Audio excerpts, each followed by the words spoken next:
Chapitre 2. La grâce dans l'Évangile. Thomas Boston et ses amis estimaient que la controverse du Marrow avait porté atteinte à la doctrine de l'Évangile, à la fois sur le plan théologique et pastoral. Dans les chapitres qui suivent, nous nous pencherons sur quelques-uns des enjeux propres au contexte de la controverse et à ses contre-coups.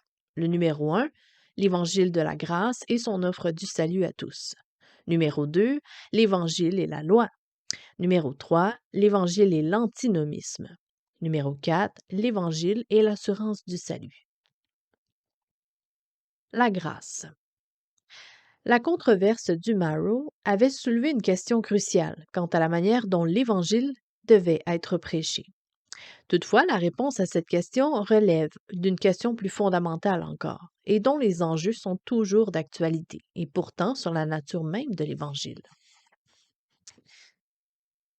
Les débats et les critiques qu'a suscité le Marrow of Modern Divinity montrent à quel point la question de l'offre de l'Évangile se situe au cœur de la controverse. Mais l'enjeu dans ce cas dépasse largement la question formelle de savoir comment présenter l'Évangile. C'est le cœur même de l'Évangile qui est au centre du débat. Pour les représentants du Marrow, il est essentiel de souligner l'importance et la véritable nature de la grâce de Dieu.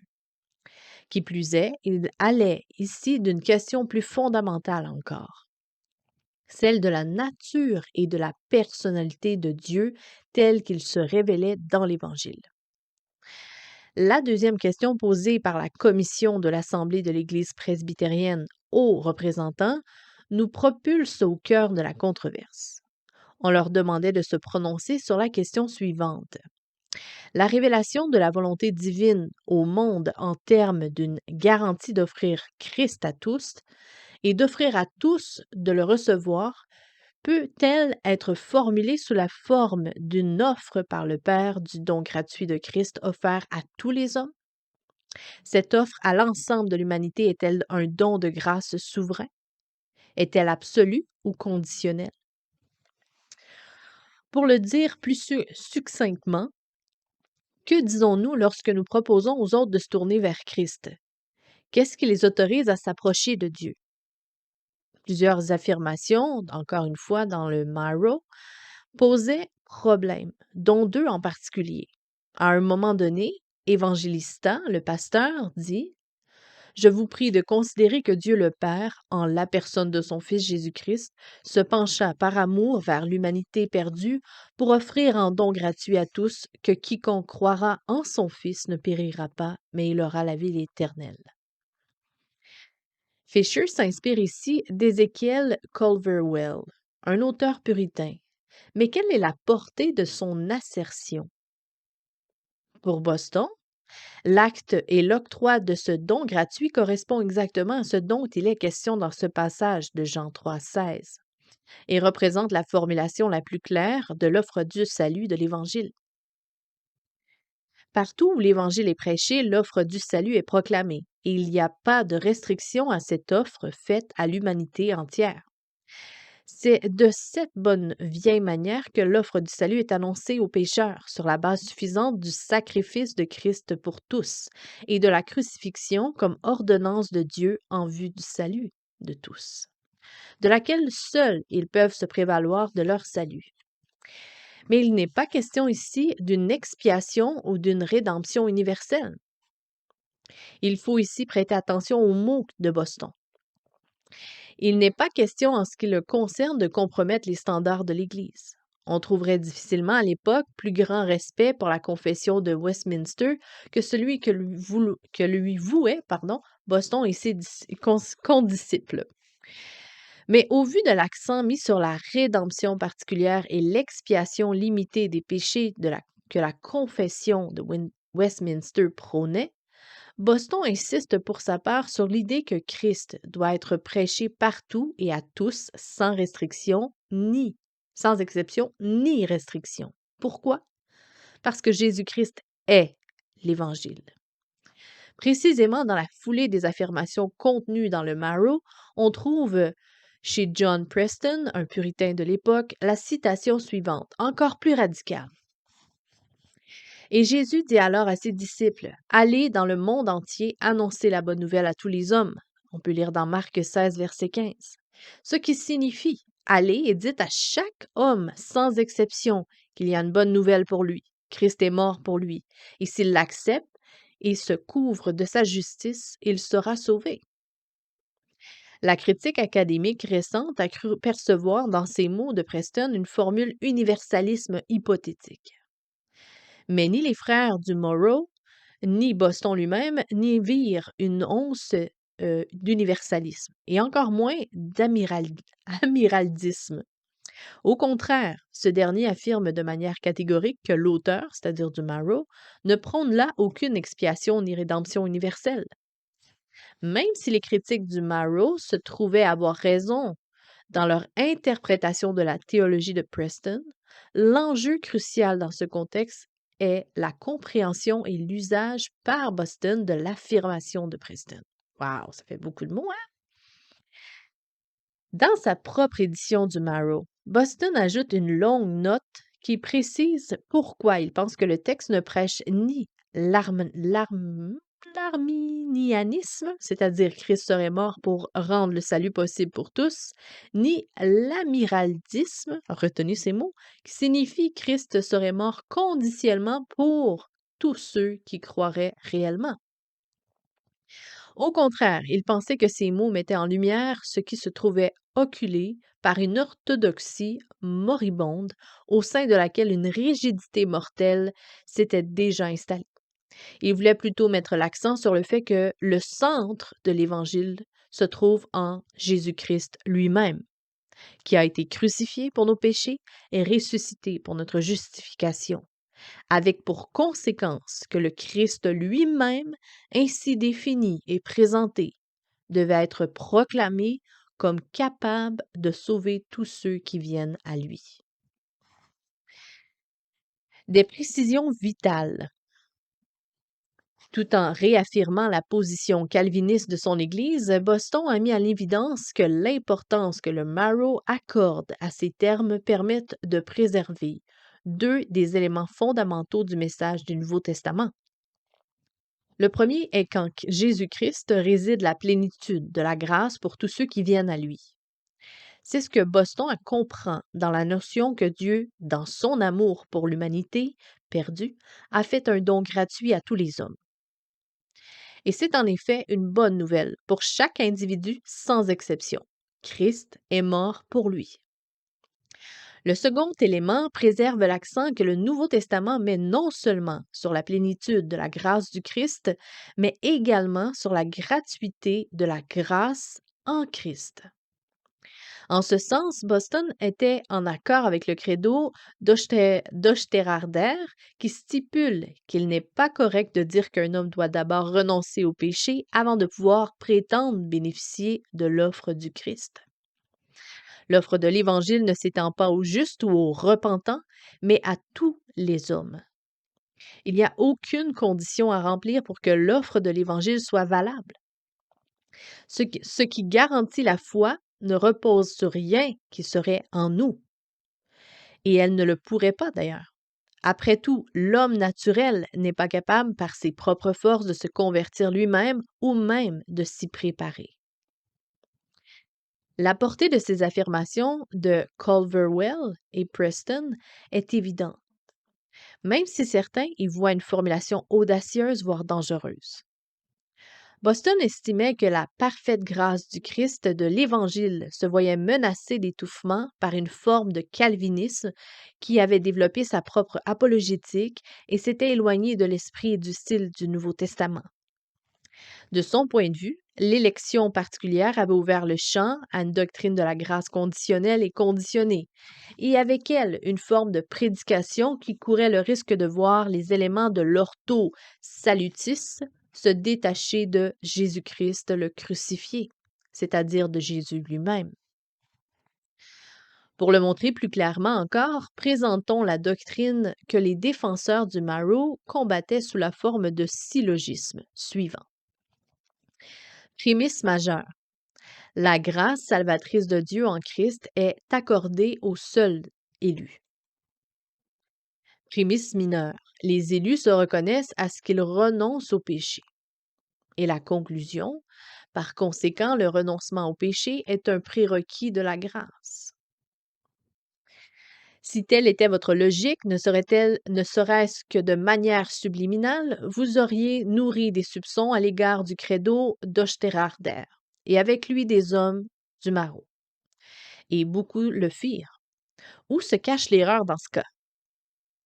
Dans le glissement subtil qui va du renoncement au péché comme fruit de la grâce dont découle l'élection, au renoncement au péché comme précurseur de l'expérience de la grâce.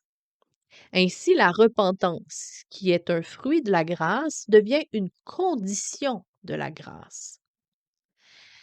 C'est mettre la charrue avant les bœufs et par là même défier la loi, la logique de la foi plutôt, de sorte que la proclamation de l'Évangile ainsi que l'appel à la foi en Christ qui lui est inhérent en vient à dépendre d'un geste de l'auditeur. L'Évangile devient ainsi un message de grâce à l'intention d'une personne méritante et non une offre du Christ envers tous les hommes, avec la promesse de la justification pour les impies qui croient en lui. Cette théologie du mérite a eu des conséquences désastreuses sur le plan de l'évangélisation et a ouvert la porte à de graves problèmes pastoraux chez ceux qui ne se sont sincèrement tournés vers la foi dans le cadre de ce type de prédication. L'entrée dans le royaume sous les auspices d'une telle théologie ne peut que marquer durablement le cours de la vie des croyants. Il ne faudrait pas croire que cette distorsion de la foi soit une particularité spécifique à une période de l'histoire de l'Église presbytérienne d'Écosse. Ce type de glissement est aussi récurrent qu'universel. Les enjeux centraux de la controverse de Marrow sont encore au cœur de la pratique pastorale aujourd'hui. Plusieurs des erreurs qui mirent la théologie protestante, qui minent la théologie protestante étaient présentes dans les positions que combattaient les membres du Marrow. Elles sont des mauvaises herbes dans notre jardin théologique qu'il nous faut sans cesse arracher. Que s'est-il passé dans ce glissement théologique de la prédication? Peut-être l'enjeu le plus fondamental touche-t-il au fait que l'Évangile s'est vu prêché d'une manière qui sépare la personne du Christ des fruits de la conversion. En prêchant que Christ est mort pour vous, il était devenu possible de séparer la personne du Christ, maintenant ressuscité, de l'œuvre accomplie de sa mort à un point précis du passé. Mais pour Boston, ce qui constitue l'attrait de la formulation de Preston est précisément la manière dont il lie indissolublement la personne et l'œuvre du Christ. Il est mort et c'est en cette qualité que je vous offre Jésus comme sauveur ressuscité et pleinement suffisant. Une dichotomie dangereuse. On pourrait clarifier les choses d'une autre manière, en inversant le raisonnement. C'est-à-dire, les fruits de la conversion, c'est-à-dire la justification, la réconciliation, la rédemption, l'adoption, se sont trouvés isolés de la personne du Christ qui est lui-même l'Évangile. Les bénéfices de la foi se trouvent enracinés en Christ. Aussi, nous ne pouvons les détacher de lui comme si nous pouvions nous les approprier indépendamment de lui. Ils n'existent pas séparément de lui, ils ne sont nôtres qu'en lui. Cette séparation se produit rarement, consciemment, que ce soit dans la prédication de l'Évangile ou l'enseignement de la doctrine, mais elle n'en est pas moins fréquente. Elle résulte d'un glissement subtil de la prédication et de l'enseignement du Nouveau Testament, avec des conséquences potentiellement néfastes à long terme. Cette distorsion n'a pas touché que les seuls mouvements réformés, mais c'est ce moment de l'histoire qui nous intéresse ici. Un signe majeur de cette séparation est l'oubli d'un des points les plus centraux du Nouveau Testament, l'union avec Christ.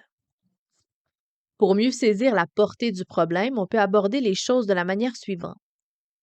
Quelle est ma manière usuelle de décrire ce qu'est un croyant? croyants, entre guillemets, justement, ou disciples, nés nouveaux, ou encore saints, qui est un passage d'un terme biblique le plus usuel, mais moins courant dans les milieux protestants, d'utiliser le mot saint. Dans le terme que l'on entend le plus est certainement celui de chrétien. Ces termes sont certes corrects, mais ils sont relativement rares dans le Nouveau Testament. Mhm.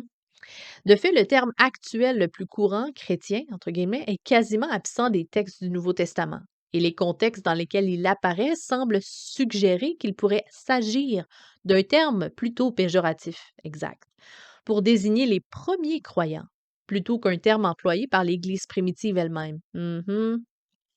Ainsi, les premiers chrétiens ne se décrivent pas en termes de chrétiens. Mais alors, comment se désignent-ils entre eux? Au contraire, si l'on s'en réfère au vocabulaire du Nouveau Testament, l'expression qui revient le plus souvent est celle qui désigne les croyants comme étant en Christ. La locution devient plus d'une centaine de fois, dans les Épîtres de Paul. La conclusion qui s'impose est évidente. Si nous ne nous considérons pas avant tout comme étant en Christ, nous sommes loin du renouvellement de la pensée que l'Évangile devrait avoir opéré en nous. Qui plus est, sans cette perspective, nous courons le risque de séparer le Christ des fruits de son œuvre et de tomber dans les travers qui consistent à faire comme si nous possédions en nous ses bénéfices, alors qu'ils ne se trouvent qu'en lui. Si les bénéfices de l'œuvre de Christ, c'est-à-dire la justification, la réconciliation, l'adoption, etc., sont détachés de sa personne et que la proclamation de l'Évangile se fonde sur ce qu'il peut offrir plutôt que sur la personne du Christ lui-même, la question qui se pose est la suivante. À qui s'adressent ces bénéfices? Dans le contexte des doctrines plus particularistes qui distinguent l'élection et la rédemption particulière, cette séparation a conduit à la réponse suivante. Puisque les bénéfices de l'œuvre du Christ sont réservés aux seuls élus, c'est aux seuls élus qu'ils devraient être offerts.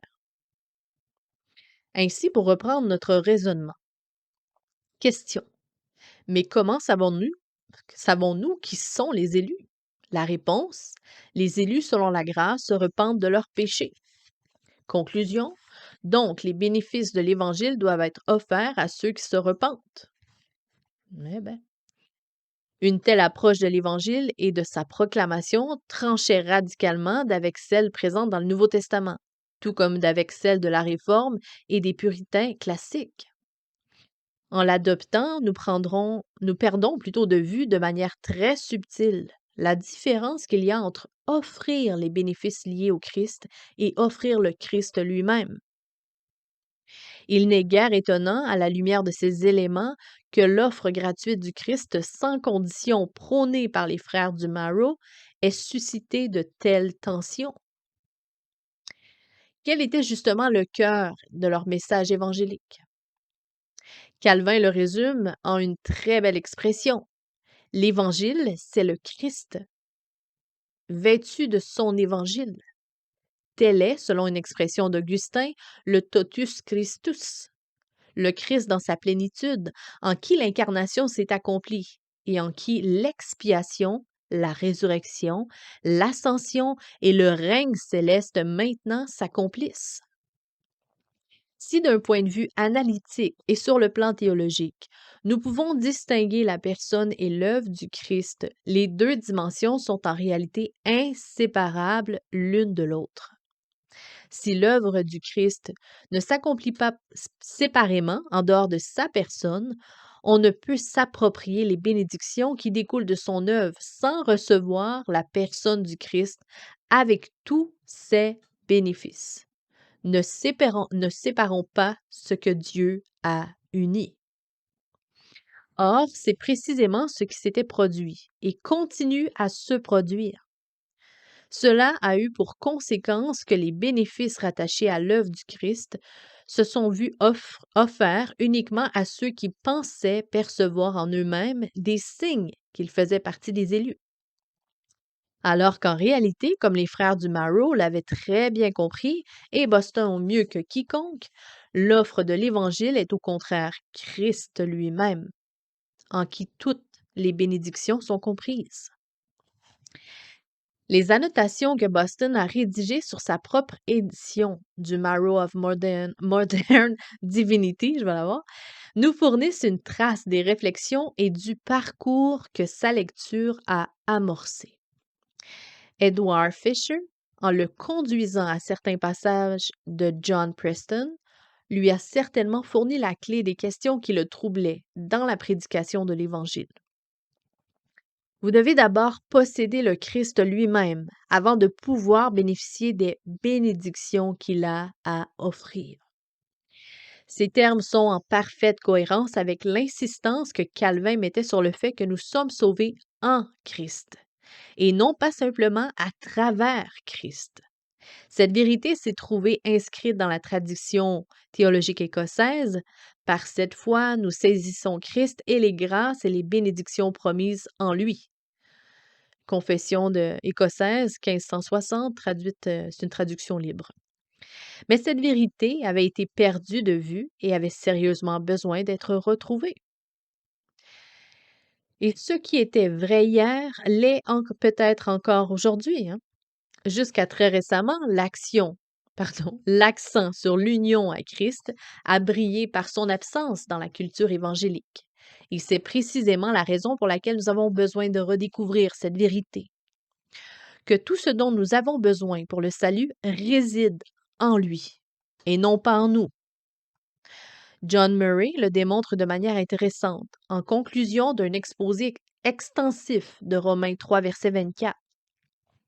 Il commente l'expression la rédemption qui est en Jésus-Christ, en des termes d'une portée lourde de sens pour la prédication de l'Évangile. Ça va comme suit.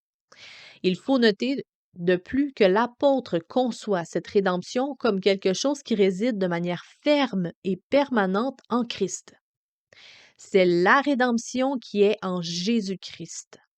La rédemption n'est pas simplement ce que nous avons en Christ, mais c'est la rédemption dont Christ est l'incarnation. La rédemption n'a pas été seulement opérée par Christ, mais c'est dans le Rédempteur que cette rédemption trouve sa vertu intacte et efficace. Et c'est la rédemption ainsi conçue qui fournit la médiation par laquelle la justification par la grâce de Dieu nous est octroyée. Notons ici la différence d'accent. Lorsque les bénéfices sont séparés de celui qui les octroie, l'enjeu devient, numéro 1, pour le prédicateur, comment puis-je offrir ces bénéfices? Et numéro 2, pour l'auditeur, comment puis-je profiter de ces bénéfices pour ma vie? Mais lorsque l'on comprend que Christ et ses bienfaits sont inséparables et que ces derniers ne sont pas des avantages qu'on peut en prélever, la question devient, numéro 1, pour le prédicateur, comment est-ce que je prêche le Christ lui-même? Et numéro 2, pour l'auditeur, comment puis-je être uni à Christ? La différence de perspective avec ses conséquences sur la prédication peut paraître minime. Après tout, ne serons-nous pas tous sauvés de la même manière à la fin? Mais cette insistance sur les bénéfices a un impact profond sur la manière dont nous comprenons et prêchons l'Évangile, de sorte qu'imperceptiblement, Christ lui-même perd son statut central pour devenir un moyen en vue d'une fin. C'est pourquoi il est même possible de prêcher sur la base des évangiles en mettant l'accent sur la manière dont nous partageons l'expérience des différents personnages des récits. Même si la démarche peut se justifier dans certaines circonstances, elle peut nous détourner de la question centrale. Qui est le Christ? Qui est l'Évangile? Et comment est-il en mesure de nous sauver? Pour mieux illustrer encore la portée de la distinction dont nous parlons, il suffit de réfléchir à la prédication et aux écrits évangéliques contemporains. Partout où les bénéfices de la foi sont présentés séparément du Christ lui-même, on constate dans les sermons comme dans les publications un déclin de l'accent mis sur sa personne et son œuvre. Ce déclin s'accompagne d'une mise en avant de l'expérience du salut au détriment de la grâce, de la majesté et de la gloire de notre Seigneur Jésus-Christ.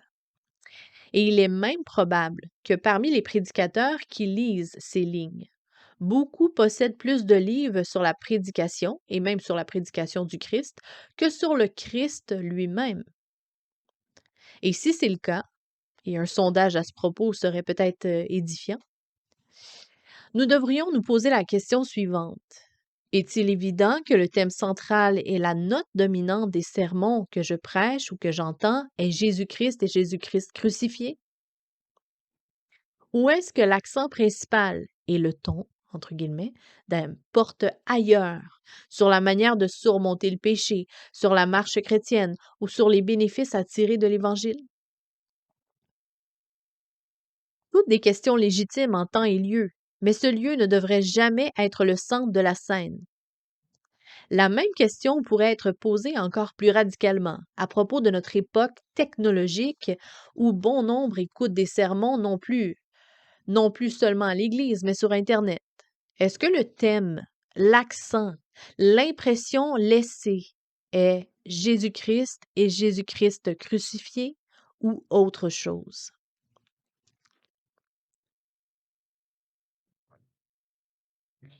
La préoccupation centrale des frères du Marrow ne fait aucun doute. Ils voulaient que leur prédication soit remplie du Christ lui-même. Et pour eux, il s'agissait du pivot central autour duquel tournent les deux expressions qui ont suscité le plus de controverses, à savoir que Christ est le don gratuit et gracieux de Dieu pour tous les hommes, et qu'il est possible de s'adresser à quiconque et lui annoncer que Christ est mort pour lui. Autrement dit, il y a un Sauveur vivant qui, parce qu'il est mort et ressuscité, peut vous sauver pleinement, de même que toute personne qui se tourne vers lui avec foi. La grâce du Christ crucifié est pleinement suffisante, et vous aussi, vous pouvez trouver le salut en son nom. Malheureusement, calvinistes et arméniens, c'est-à-dire historiquement les tenants de formes détournées de la théologie de Calvin, sont tombés dans la même erreur qui consiste à séparer les fruits de l'Évangile de la personne du Christ. Les arméniens croient en une rédemption universelle qui rend le salut possible pour tous, mais garanti pour personne, parce que Christ est mort pour tous sans exception. Plutôt, on devrait dire sans distinction. Le mot exact, c'est distinction. Ainsi, la réponse caractéristique des Arméniens à la doctrine de la rédemption particulière ou expiation limitée consiste à dire: si je croyais à cela, je ne pourrais plus prêcher l'Évangile à tous parce que je ne pourrais plus leur dire que Christ est mort pour eux. Alors, puisque nous devons prêcher l'Évangile à chacun, ça ne peut pas être la doctrine biblique. Dans un sens, le calvinisme, entre guillemets, déformé du début du 15, 16, 17, 18e siècle, a adopté une logique similaire. Mais au fond de rédemption particulière, sur le fond de rédemption particulière, leur raisonnement était que puisque les bénéfices de la mort du Christ n'appartiennent pas à tous, ils ne devraient pas être offerts à tous. Nous avons vu que l'erreur provenait de la séparation entre les bénéfices de l'œuvre et le bienfaiteur. Quelle est dès lors la réponse biblique? Simplement qu'à aucun moment les apôtres n'ont prêché l'Évangile dans des termes tels que croyez parce que Christ est mort pour vous. Non.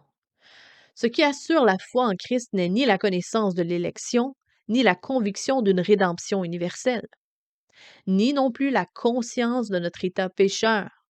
C'est le fait que Jésus-Christ peut sauver tous ceux qui viennent à Dieu par lui, parce que c'est le seul nom donné sous le ciel par lequel nous pouvons être sauvés.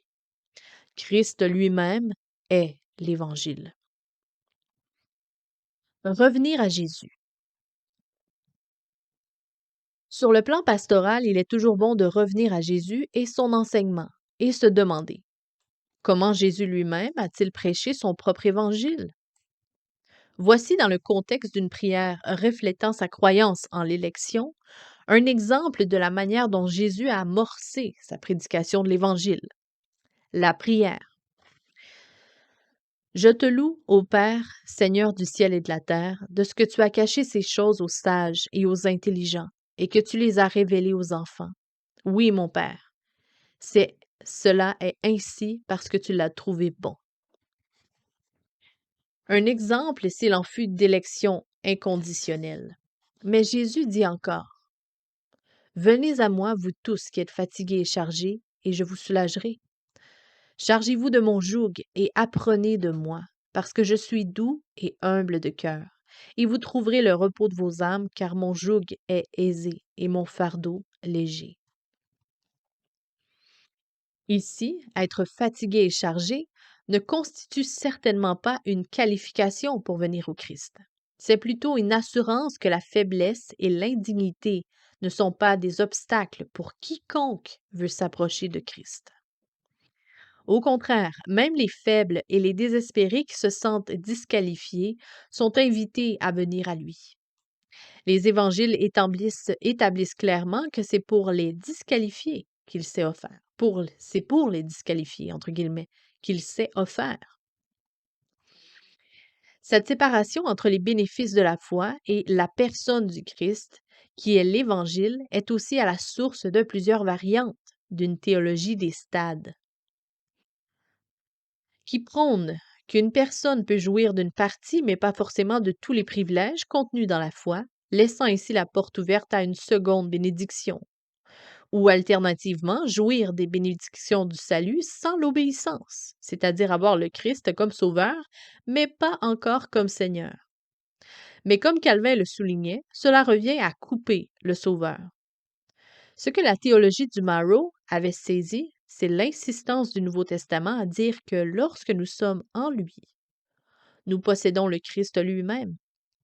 Toutes les bénédictions spirituelles sont nôtres immédiatement et simultanément, en lui. C'est vrai d'un point de vue eschatologique, pardon, dans le sens où leur plein accomplissement atteint la glorification, mais néanmoins, si nous sommes en Christ, toutes ces bénédictions sont réellement nôtres. Cette insistance de Paul sur l'union avec le Christ a été un thème dominant de l'exposé que fait Calvin de l'Évangile et de la vie chrétienne. Il l'a abondamment développé dans l'institution, tissant ensemble des aspects juridiques et dynamiques de cette union en mettant l'accent sur la justification et la sanctification comme deux réalités distinctes, mais indissociables. Il a également développé en un riche exposé la manière dont cette union avec le Christ se manifeste dans la vie chrétienne sur les deux modes de la mortification et de la régénération, et à la fois intérieure par rapport à soi et au péché, et extérieure dans le sens où la vie de l'individu et celle de la communauté sont pris dans un schéma de mort et de résurrection. Dans ce contexte, une analyse des notes de lecture de Boston et de l'histoire de la formation théologique au travers du 17e siècle en Écosse laisse à penser que l'institution de Calvin avait été mise de côté au profit de un condensé plus tardif de la foi chrétienne. Boston lui-même dit que 3 ouvrages l'ont particulièrement marqué. Je plongeais dans l'étude de la théologie de Mr. James Ramsay, m'ayant mis entre les mains l'ouvrage de Paraeus sur le catéchisme d'Ursin. Je le lus et le relus 3 ou 4 fois avant d'entrer à l'école biblique. Aux alentours du 20 janvier 1695, je débutais ma formation théologique à Édimbourg, où enseignait le grand George Campbell. Quelques-uns d'entre nous, fraîchement débarqués, furent initiés à l'enseignement de Rissenius, Rissenius, pour les curieux ou curieuses, dans le bureau du professeur, et dans ses cours, il présentait celui d'Essenius. En un certain sens, ces trois ouvrages constituent une bonne préparation théologique. La méthodologie scolastique, sous la forme de questions-réponses, et le condensé théologique sont certes un moyen rapide de donner aux étudiants une vue d'ensemble de l'architecture de la théologie systématique. Mais on ne peut s'empêcher de penser qu'il y a là un abandon progressif de l'esprit du projet de Calvin de se concentrer sur le commentaire des textes bibliques et de poursuivre et parchever l'institution comme guide de la lecture des Écritures. Son approche doctrinale de la théologie l'avait conduit à rédiger une Summa Pietatis distincte de la Summa Theologicae.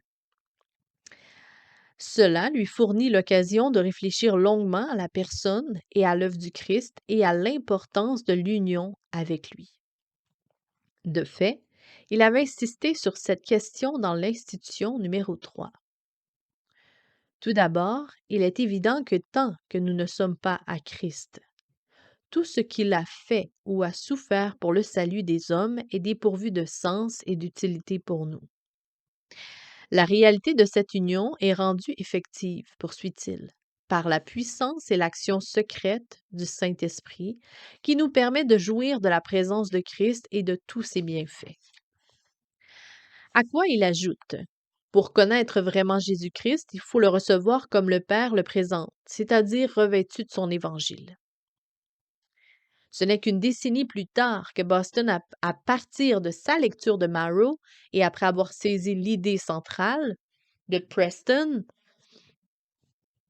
pardon, il en vient à comprendre que ce que ce que ce que nous recevons dans l'Évangile ne sont pas les bénéfices de la foi, mais le Christ lui-même, et que par conséquent, l'accent principal de la prédication publique et du ministère pastoral privé doit mettre en avant le Christ. C'est ce qui l'a finalement conduit à adopter et partager le point de vue de Calvin, exprimé de façon lyrique à propos de la manière dont le symbole des apôtres présente le Christ. Puisque nous voyons que notre salut est compris tout en partie en Jésus-Christ, il nous faut prendre garde d'en transférer ailleurs la moindre parcelle. Si nous cherchons le salut, le nom même de Jésus nous apprend qu'il est en lui. Si nous cherchons les dons du Saint-Esprit, nous les trouverons dans son onction. Et si nous cherchons la force, elle est dans sa seigneurie. Et si nous voulons trouver la pureté, sa naissance nous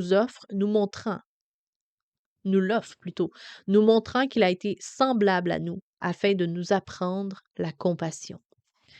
Si nous cherchons la rédemption, sa passion nous l'accorde. En sa condamnation, nous avons le pardon.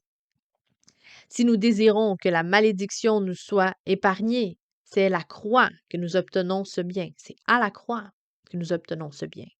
La satisfaction, nous l'avons dans son sacrifice. L'expiation par son sang. Notre réconciliation a été obtenue par la descente aux enfers. La mortification de notre chair gît dans le sépulcre. La nouveauté de vie en sa résurrection qui nous donne aussi l'espérance de l'immortalité. Si nous cherchons l'héritage céleste, il nous est assuré par son ascension. Si nous cherchons la protection et un abri sûr, ainsi que l'abondance de bénédictions, nous les avons dans son règne. Si nous désirons attendre le jugement en toute sécurité, nous avons aussi ce bien parce qu'il est notre juge. En résumé, puisque tous les trésors et tous les biens sont en lui, il nous faut les puiser là pour être rassasiés et non ailleurs. À bientôt.